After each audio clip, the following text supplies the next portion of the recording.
Om Namo Bhagavate Vasudevaya. Om Namo Bhagavate Vasudevaya.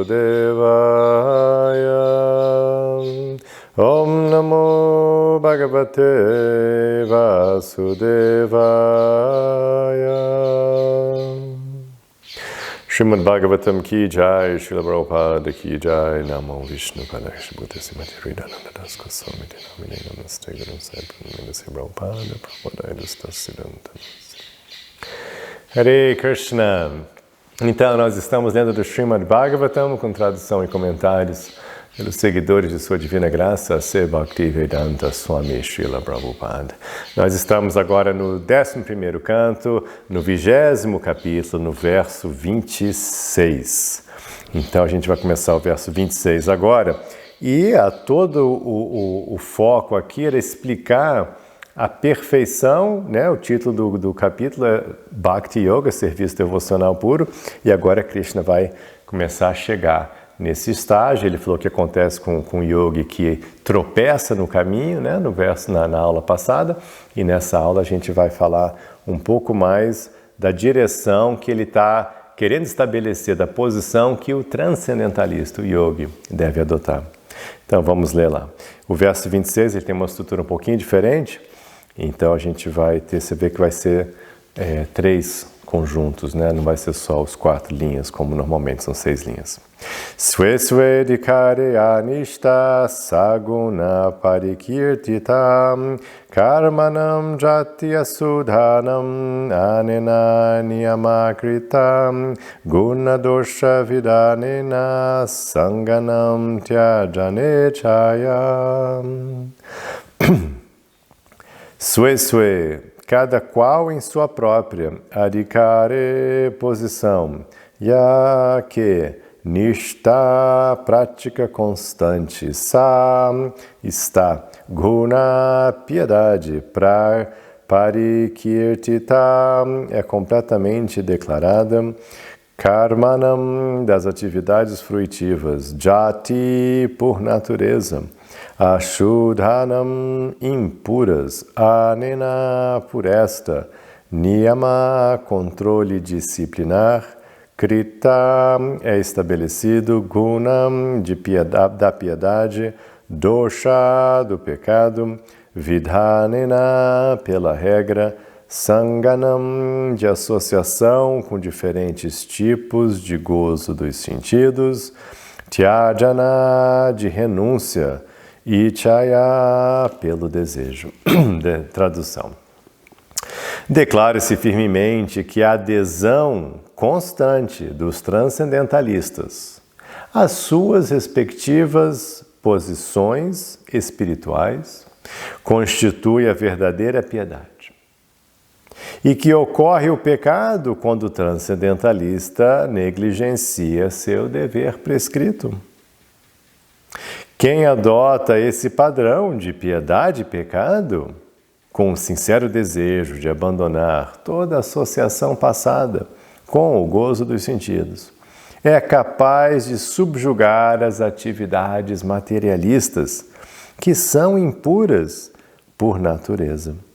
Então aqui Krishna está estabelecendo um padrão das atividades que o yogi deve fazer. Ele está falando assim, olha, no que interessa aqui, no que a gente está falando sobre o caminho do yoga, o transcendentalista, o yogi, né? Esse transcendentalista, ele deve estar firme, nista, firme no caminho dele. Está lá praticando, está lá, você está com seu sadhana, você está estudando, você está cultivando seus valores, seu dharma, mente no aqui e agora, você está lá firme, meta suprema de Krishna, pensando em Krishna, tudo que você faz como oferenda a Krishna, enfim, você está firme no caminho. Então ele fala, olha, se ficar assim firme no caminho, isso a gente vai chamar aqui de verdadeira piedade, isso seria a perfeição, tá? Esse é o caminho. E se você não faz isso, vamos chamar de pecado, o pecado vai ser você cair do caminho. Então, é uma definição diferente de piedade e pecado. Pecado, por transcendentalista, ele não praticar. Porque é tão superior você estar no caminho espiritual, você está seguindo seu despertar, que você não fazer isso é um pecado. Então esse é o pecado, é você negligenciar a sua prática espiritual. Você, hoje eu não vou fazer minha meditação, não vou fazer minha japa, não vou estudar, eu vou comer qualquer coisa, não vou oferecer... Não, aí esse seria o pecado do transcendentalista. Bom, aí ele fala assim, quem adota esse padrão de pecado e piedade, aí tem, né, tem os detalhes, né, com o quê? Com desejo sincero de abandonar a sua associação com o gozo dos sentidos. Ou seja, o materialista, o que ele faz? Ele está no gozo dos sentidos. Quer dizer o quê? Ele está só atrás de prazeres e sensações e experiências com a matéria, porque ele não conhece outra coisa. Ok. Mas uma vez que a pessoa é um transcendentalista, ela está buscando algo superior. Então, nesse algo superior, ela não mais está priorizando o prazer sensorial, ela está priorizando outros valores, né? Principalmente Dharma e Bhakti. Então, você está priorizando Dharma e Bhakti de um lado e do outro lado você está só priorizando prazer sensorial. Kama. Lembra de Kama? K-A-M-A. Você está... É Kama ou é Yoga? Qual o caminho que você vai adotar? Então é isso. Por isso que ele fala assim, o Yoga ele tem que estar... Não, sinceramente eu já vi que Kama não resolve. Então não vou ficar buscando isso aí. Então, ele faz isso. Aí fazendo isso, aí sim ele é capaz de subjugar, vencer, conquistar as atividades materialistas, que Krishna encerra dizendo, são impuras por natureza. Como assim impuras? O que ele quer dizer com isso? A alma eterna, quando ela se identifica com a matéria, aí tá enrolado, né? Enrolou. Aí tá presa na matéria. E cada momento que você passa preso na matéria, com a consciência na matéria, você está cultivando mais apego, mais samskaras na linguagem dos Yoga Sutras. Você está cultivando samskaras, ou seja, registros subliminares que vão fazer você querer fazer mais disso, ou seja, vão te prender mais na energia material. Entendeu? Então, por isso que elas são impuras por natureza, porque a alma é Brahman, é transcendência, a matéria é Prakriti, são coisas diferentes, então é impureza no sentido que aqui são duas energias e a energia espiritual é superior à energia material. Então, quando a energia espiritual se mistura com a energia material, aí isso é uma impureza, né? Aquela alma está lá na matéria, mas ela não é da matéria, então ela se tornou impura. É nesse sentido. Vamos ver o significado. Nessa passagem, o Sr. Krishna explica mais claramente que aquelas pessoas ocupadas diretamente em autorrealização, quer através de Jnana Yoga, quer através de Bhakti Yoga, não precisam abandonar seus deveres regulares e executar penitências especiais para expiar uma falta ocidental. Então, aqui dando continuidade, né, ao verso que a gente leu na aula passada, se o yogi cai, se ele tropeça no caminho, ele não precisa, ele não deve, como Krishna falou no verso passado, que a gente falou na aula passada, você não deve parar a sua prática do yoga para, expiar o pecado. Sabe, antigamente eles tinham umas regrinhas. Se você fez isso, então agora faz isso, isso e aquilo, que aí você vai expiar o pecado. Nada. O cristianismo tem disso, né? Faz tantas coisas assim, faz isso, sobe a escada de joelho, aí pronto, aí você vai expiar o pecado. Aqui ele está falando, não faz isso, continua na prática. Você não pode parar com a prática. O mais importante é a prática, porque essa já é o processo supremo de purificação. O verdadeiro propósito da literatura védica é dirigir o ser humano de volta ao lar, de volta ao Supremo, e não incentivar o gozo material dos sentidos. Embora os Vedas recomendam inúmeros rituais que visam a promoção aos planetas celestiais e ao desfrute de todas as variedades de opulência material, E essas recompensas materialistas prestam-se apenas a dar ocupação a pessoas materialistas, que de outro modo se tornariam demoníacas. Então, tem essa, não conflito, mas essa explicação muito interessante, que a cultura védica é tão vasta que ela tem esses dois lados, Muito legal isso, não é uma religião assim, separada, não é uma prática espiritual que existe num vácuo. Ela vem numa cultura completa e dentro dos Vedas, que foram feitos pelo próprio Krishna, que foram criados por Deus, dentro dos Vedas tem toda a seção, os Vedas Samhitas. As pessoas perguntam, e o Rig Veda e a Yajur Veda, como é que é isso? Esses são os Vedas Samhitas, os 4 Vedas. E nesses Vedas o foco é rituais para você ter um super karma bom e conseguir, então, promoção, conseguir se qualificar karmicamente para nascer entre os semideuses em Swarga, Aquela coisa, você vai nascer lá na cidade do Thor, enfim, lá, entendeu? Você vai se qualificar para isso. Então, esse era o objetivo da religiosidade mundana védica. E mesmo na Bhagavad Gita, aqui também, Krishna chega apresentando yoga como uma prática transcendental, espiritual, além da religião.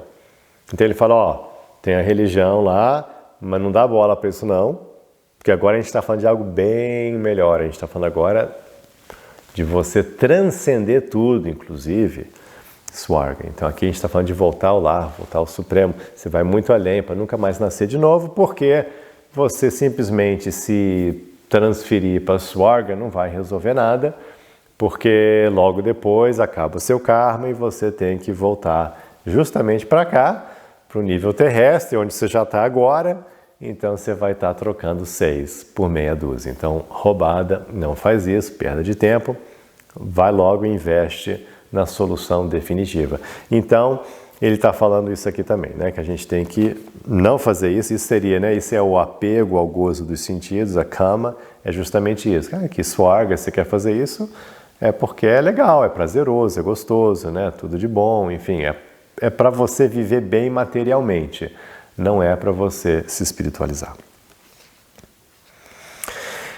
Para purificar-se de uma queda acidental, a pessoa que está ocupada em realização transcendental não precisa adotar nenhum procedimento além de sua própria prática espiritual. Esse é o ponto desses versos, entendeu? Se você está aí, você está sinceramente seguindo aqui o caminho, o caminho 3T, o yoga, você está aí avançando. Se você pisou no tomate, só levanta, caiu na lama, levanta-se, continua fazendo a mesma coisa, está lá, foco no, seu sadhana, seus estudos, foco em Krishna, continua. Tem que, não posso, vou parar. Não, só levanta e continua, porque você já está fazendo a melhor coisa e é natural. Acontece, aqui, que a gente está falando, pode acontecer que você vai tropeçar, vai cair, não precisa ficar tão envergonhado que você vai desistir do caminho, nem tampouco achar que você precisa de outra coisa, uma outra prática para resolver. Não, é isso que você está fazendo mesmo, só levante-se e continue. As palavras Sanghanam, Tyajane Chaya indicam que ninguém deve praticar consciência de Krishna ou autorrealização de forma superficial ou displicente. Ao contrário, o praticante deve ter o desejo sincero e ardente de livrar-se de sua vida pecaminosa passada. De modo semelhante, as palavras Yanishta indicam que se deve praticar constantemente, nishta, firme, a consciência de Krishna. Logo, a piedade essencial é abandonar o gozo material dos sentidos e ocupar-se no serviço amoroso ao Senhor. Quem ocupa os sentidos, mente e inteligência 24 horas por dia no serviço ao Senhor é a pessoa mais piedosa e o próprio Senhor protege semelhante alma rendida. Ok, muito bem. Vamos agora para os versos 27 e 28. Eu vou ler a tradução. Tendo despertado fé nas narrações de minhas glórias estando desgostoso com todas as atividades materiais, sabendo que todo gozo dos sentidos conduz à miséria, mas sendo ainda incapaz de renunciar a todo desfrute sensual, meu devoto deve permanecer feliz e me adorar com grande fé e convicção, mesmo que às vezes se ocupe em desfrute sensual. Meu devoto sabe que todo gozo dos sentidos conduz a um resultado miserável e por isso se arrepende sinceramente de tais atividades. Então, o Krishna está sendo super bonzinho, né? Ele está sendo super legal, ele está assim, ó, né? É bem legal esses versos para você tirar qualquer ilusão, assim, qualquer crença assim bobinha que não, eu tenho que ser perfeito, se eu não sou perfeito, então eu vou desistir de tudo. Legal, né? Krishna está deixando bem claro, ó, você vai cometer uma ação abominável, você vai cair mesmo a cara na lama, ou você está assim, legal, bacana, mas você ainda fica deslizando. Tudo bem, tá? Fique feliz, permaneça feliz, Krishna fala. Tá tudo legal. Fica feliz, fica tranquilo e continue a me adorar com grande fé e convicção, ou seja, tranquilo, tá bom? Ninguém tá achando que você vai, de repente, ficar assim, uma alminha brilhando assim como o sol. Não, é isso aí. Você está no processo, está legal, está queimando apegos, condicionamentos, é isso aí, é normal, você sabe, né? Não vai ficar lá assim, né, o dia inteiro lá só fazendo japa, não vai fazer isso. Né? Lembra, ele falou do cavalo indomado? Não é isso, ele está falando bem claro assim, ó, é isso aí, você vai fazendo, faz o seu melhor, mas o que é importante? Vamos ver aqui o que ele listou como sendo itens importantes para isso dar certo. Tendo despertado fé nas narrações de minhas glórias. Então, a primeira coisa é isso, você tem que ter esse Shraddha, né? Você colocou seu coração Shraddha, né? Mad Kata, Krishna Kata, na fala Kata, nas histórias, descrições sobre Krishna, sobre Deus. Você acha legal isso que vocês estão fazendo aqui? Vocês estão ouvindo Krishna diretamente falando, ou lendo diretamente as lilas de Krishna, né? Ouvindo sobre a vida dele, as atividades dele em Vrindavan, em Mathura, em Dwaraka, né? Então você quer saber sobre Deus, você está lendo o Bhagavatam, né? O resto do Srimad Bhagavatam, lendo as histórias dos diferentes avataras, né? Isso, você está super empolgado com Krishna Katha. Então você despertou esse interesse, esse gosto, esse Shraddha, esse tipo de fé por ouvir Krishna Katha. 2.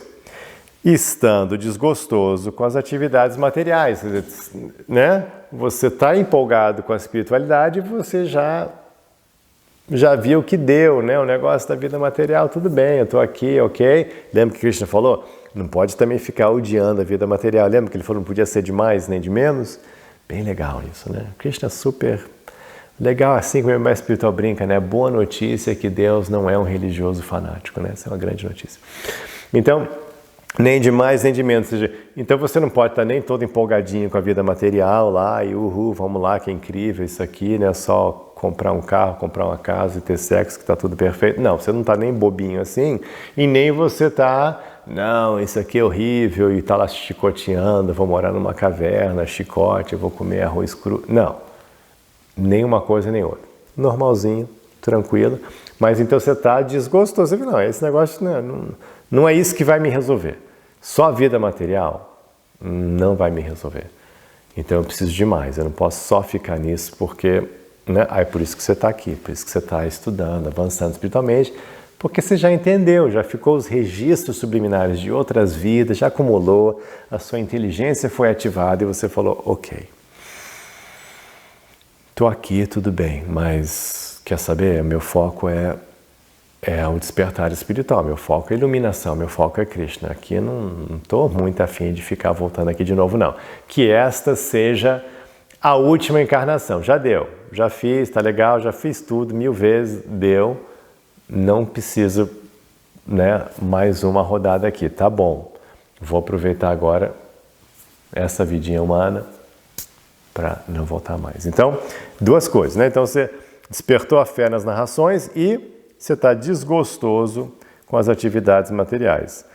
Por que você está desgostoso? Porque você sabe que essa questão de ficar focado só no prazer sensorial, só no desfrute material, conduz à miséria.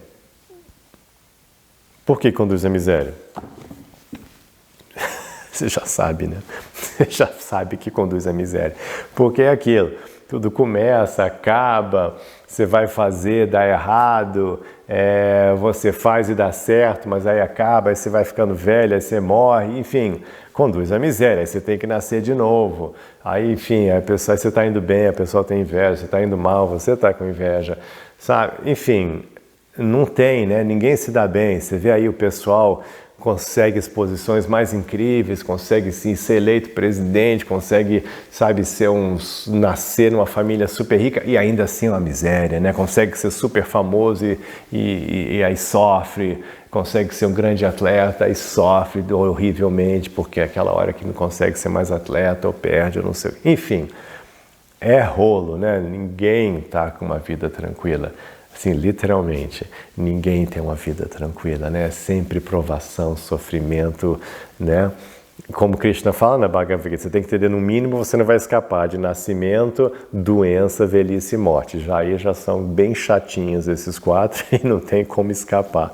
Então não tem, né? A gente vê que até o Senhor Brahma se enrola, tem provação, sofre, todo mundo se enrola, né? Os maiores seres, Indra então, que é o Thor, né? Que é um super semideus, toda hora se lascando, assim, terrível.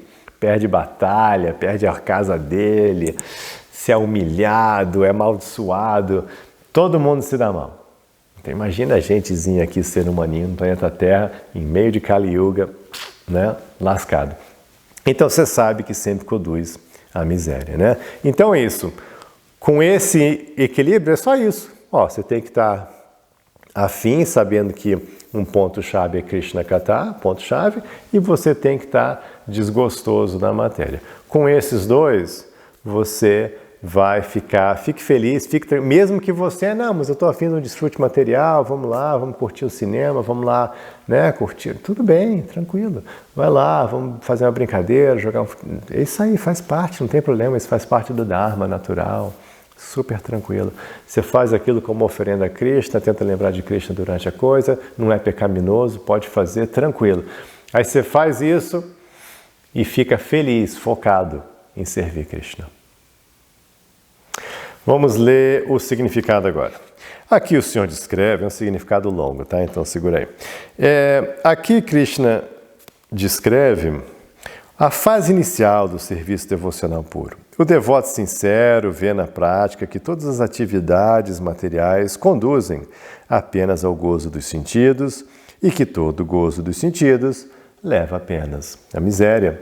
Desse modo, o desejo sincero do devoto é ocupar-se 24 horas por dia e sem nenhuma motivação pessoal no serviço amoroso ao Senhor Krishna.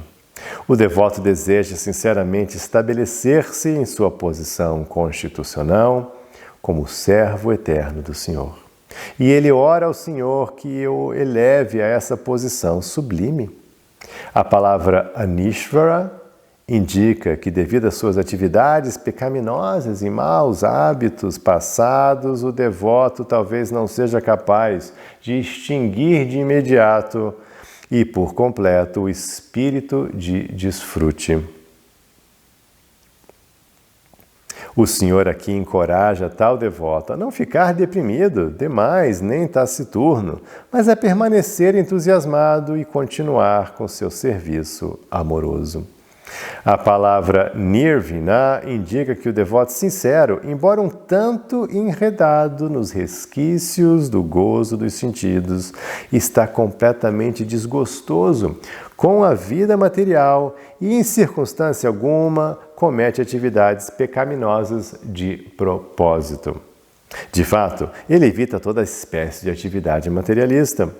A palavra kaman refere-se basicamente à atração sexual e seus subprodutos sob a forma de filhos, lar e assim por diante. Dentro do mundo material, o impulso sexual é tão forte que mesmo um candidato sincero no serviço amoroso ao Senhor pode às vezes ficar perturbado pela atração sexual ou por sentimentos remanescentes para com esposa e filhos.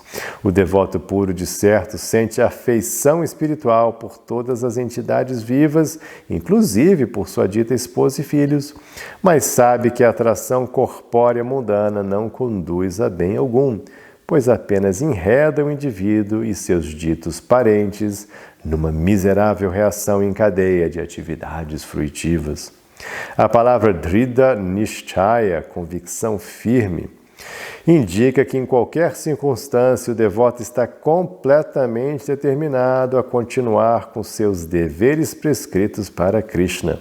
Desse modo, ele pensa: devido à minha vergonhosa vida anterior, meu coração está poluído com muitos apegos ilusórios.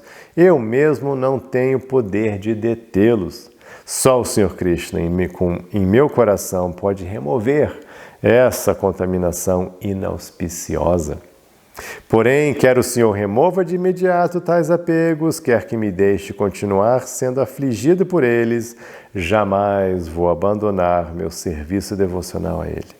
Mesmo que o Senhor coloque milhões de obstáculos em meu caminho, e mesmo que por causa de minhas ofensas eu vá para o inferno, nunca, nem por um momento, deixarei de servir o Senhor Krishna. Não estou interessado em especulação mental, nem em atividades fruitivas, mesmo que o Senhor Brahma em pessoa venha diante de mim oferecendo tais ocupações. Não ficarei nem um pouco interessado. Embora esteja apegado a coisas materiais, posso ver muito bem que elas não levam a nada de bom, porque apenas me causam problemas e perturbam meu serviço devocional ao Senhor.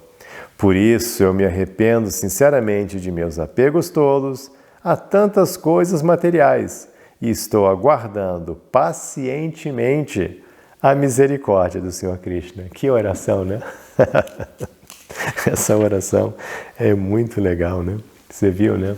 Esse é o espírito, né? Legal a gente ver essas orações assim, para a gente não copiar, assim, não imitar, mas a gente, assim, né, tentar, da nossa própria forma, com a nossa própria maneira de ser, nossa própria linguagem, a gente entender esse estado de consciência, assim, de você, ok, eu estou aqui, estou enrolado, mas Krishna vai me ajudar e enquanto isso estou firme aqui, não vou largar meu foco, eu estou aqui focado em Bhakti, Bhakti o dia todo, acordo em Bhakti, Bhakti no final, eu estou aqui focado, vou ficar aqui, não interessa, vou para o inferno, não interessa, eu vou ficar aqui focado em Bhakti, não estou esperando milagres, é legal esse detalhe, viu? Não estou me achando tão incrível que Deus vai vir aqui e cuidar da minha vida aqui só porque eu estou aqui finalmente despertando. Não, eu vou ficar aqui ralando, tropeçando, né? Mas não vou abrir mão do meu caminho espiritual. Bem legal. A palavra prita indica que o devoto se sente tal qual um filho ou súdito da suprema personalidade de Deus e está muito apegado à sua relação com o Senhor. Portanto, embora lamente com sinceridade seus lapsos ocasionais no gozo dos sentidos, ele jamais abandona o entusiasmo para servir o Senhor Krishna. Esse é o ponto. Esse é o ponto-chave aqui, né? Não importa o que aconteça, não importa que deslize você tenha, não abandone jamais seu entusiasmo por Bhakti, por servir a Deus.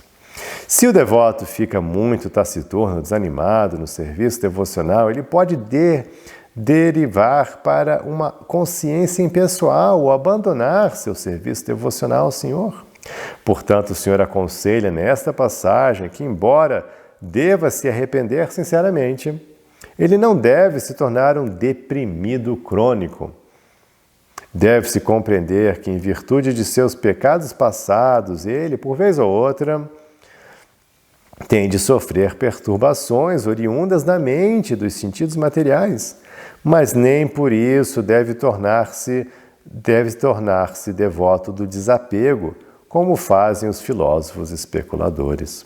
Embora alguém possa desejar o desapego para purificar seu serviço devocional ao Senhor, se ele fica mais preocupado com a renúncia do que com a ação para o prazer do Senhor Krishna, ele compreende mal a posição do serviço devocional amoroso. Interessante, né? Esse alerta, né? Quer dizer, desapego, a gente sempre fala de desapego, é importante, ok, bacana, mas o foco no caminho de Bhakti, no caminho do Yoga, não é tanto o desapego em si, até como você pode ver na Bhagavad Gita, Krishna não está toda hora falando de desapego.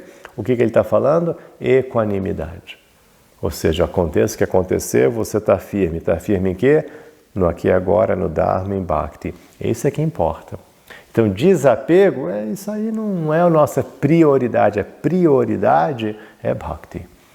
A prioridade é você focado em agradar, em servir Krishna. Essa é a prioridade. Desapego é consequência. Então você vai lá tentando cultivar desapego, porque é bom, né? Mas desapego você fica mais soltinho, consegue servir Krishna melhor, tudo ótimo. Mas o desapego é para você ficar focado no seu Dharma e em Bhakti. Não que você vai se tornar, como ele falou aqui, um devoto do desapego. Isso a gente não quer. A gente não quer priorizar o desapego e se tornar um impersonalista, um renunciante apenas. Isso não interessa.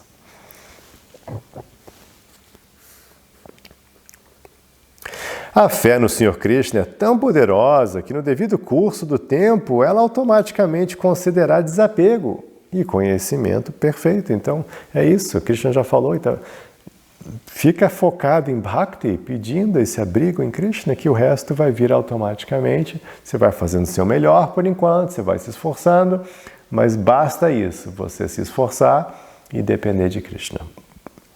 Caso abandone o Senhor Krishna como objeto central de sua adoração e se concentre mais no conhecimento, no desapego, a pessoa se desviará de seu progresso no caminho de volta ao lar, de volta ao Supremo.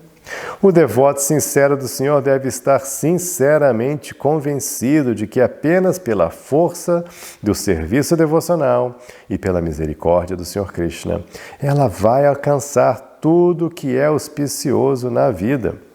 Devemos acreditar que o Senhor Krishna é todo misericordioso e que Ele é a única verdadeira meta da vida.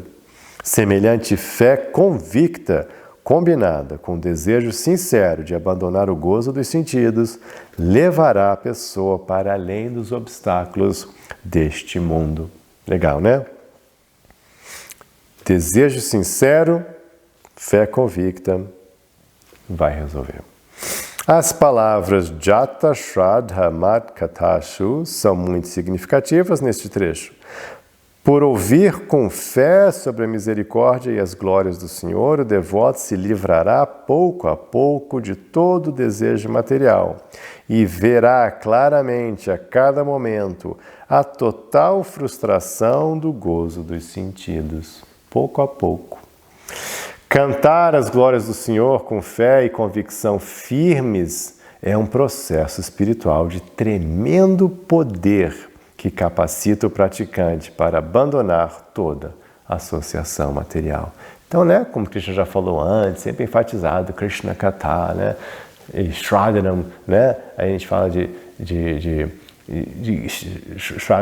Shravanam Kirtanam, ouvindo e cantando, né, ouvindo e entoando, né, seja o mantra, seja essas instruções, as histórias de Krishna. Então, esse processo de Shravanam Kirtanam é muito poderoso, né? Sempre ouvindo e cantando Krishna Katha, esse contato purifica, porque você, ao fazer isso, automaticamente a sua mente está na transcendência. Naquele momento, aqui, sua mente está na transcendência. Então, a gente está purificando totalmente a nossa mente. Eu, que eu estou aqui no Katha, você que está aí ouvindo, né? A gente está aqui os dois envolvidos, nós estamos aqui os dois em Krishna Katha. Então, esse Krishna Katha está me purificando, obrigado, fico muito grato a vocês. Eu estou aqui me purificando ao compartilhar isso e vocês, né, você está aí se purificando ao ouvir isso. E é muito legal o processo, é muito gostoso. Por isso que Krishna fala na Bhagavad Gita que os devotos, né, têm muito prazer em sempre estar ouvindo, né, explicando um ao outro sobre Krishna, porque todo mundo se dá bem nesse processo. Quem está falando se dá bem, quem está ouvindo se dá bem, está todo mundo em Krishna Katha.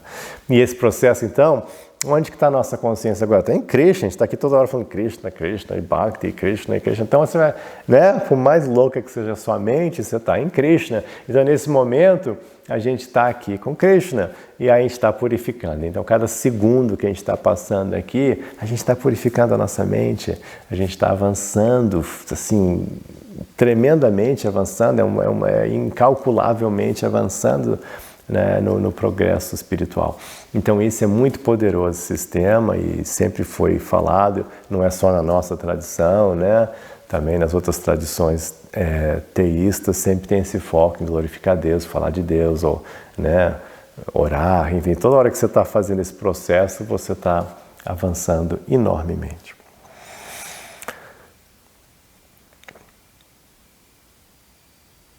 De fato, não existe nada inauspicioso no serviço devocional ao Senhor. Dificuldades ocasionais experimentadas pelo devoto devem ser as suas atividades materiais anteriores. Por outro lado, o esforço por gozo dos sentidos é completamente inauspicioso. Logo, o gozo dos sentidos e o serviço devocional são diametralmente opostos.